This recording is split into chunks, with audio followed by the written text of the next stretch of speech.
Diabetes is a major issue in Western Sydney. The major objectives are to increase awareness, encourage people to be tested, to find out what their blood glucose level is and to take appropriate action.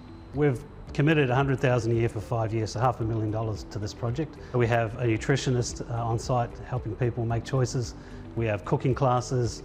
We have a number of other activities promoting healthy lifestyles. We have the CISU machine. It takes biometric measurements to determine your heart age, your BMI, your blood pressure, all sorts of great things.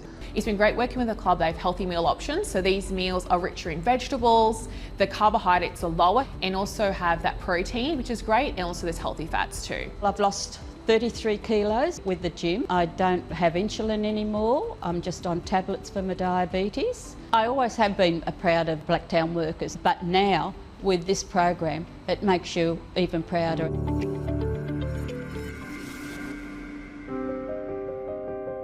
I was walking out, I just got to the staircase, then I hit the floor, woke up and there was 3 angels over me. They all knew what to do, so they went and got a defibrillator and it kicked me back into life. David had a major cardiac arrest and hit the deck.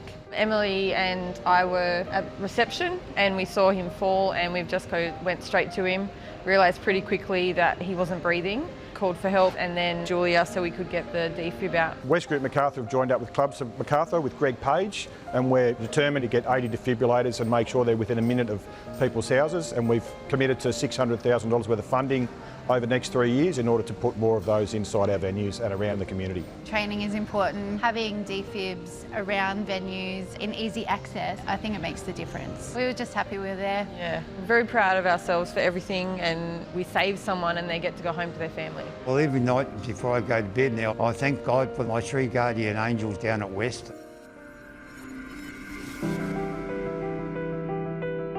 The Club Turry Mental Health Challenge took us down to Tasmania. We trekked the walls of Jerusalem. It was firstly a physical challenge, the trekking with 20 kilos on your back. The second challenge is the mental challenge. The questions of why am I here? Why am I doing this? On the flip side of that, I've never seen a greater sense of team, and I'm super proud of the people that went on the trek. Have formed a lifelong bond because of it. An important part of the challenge was to create a level of community support, as I managed to raise just over $23,500. The money we raised is probably one of the proudest things that I have towards the trip. For the staff here at Club Turry, as well as myself, it's broadened up the conversation around mental health, and it's also improved my mental health and knowing that I can get through most things given what we've already been through. It changed me for the better. I'm a much more positive, present person, a much more emotional person. Definitely wear my heart on my sleeve now. We now have a bond about that shared experience, and with that brings a lot of strength with each other. We can be vulnerable with each other too. We can talk about stuff. It was an extremely positive, amazing experience, a once in a lifetime thing. This is Manic. He's a retired war dog. He became our first honorary 4-legged member. He's approximately 8 years old and he served in Iraq and Tactical East Group. He started off in a pound and he was adopted by the army, and the love story began with his handler. We found out about the limited support that military working dogs receive when they retire. We really were keen to support Manic's handler because he's a member of our club. We decided that a great way for us to raise funds for Wamo and Manic would be through Anzac Day 2 Up. We've probably raised around $22,000. These dogs are so admired and loved by the soldiers around because they're a comfort to them. We're the first club in New South Wales to have a memorial plaque put in for all service animals.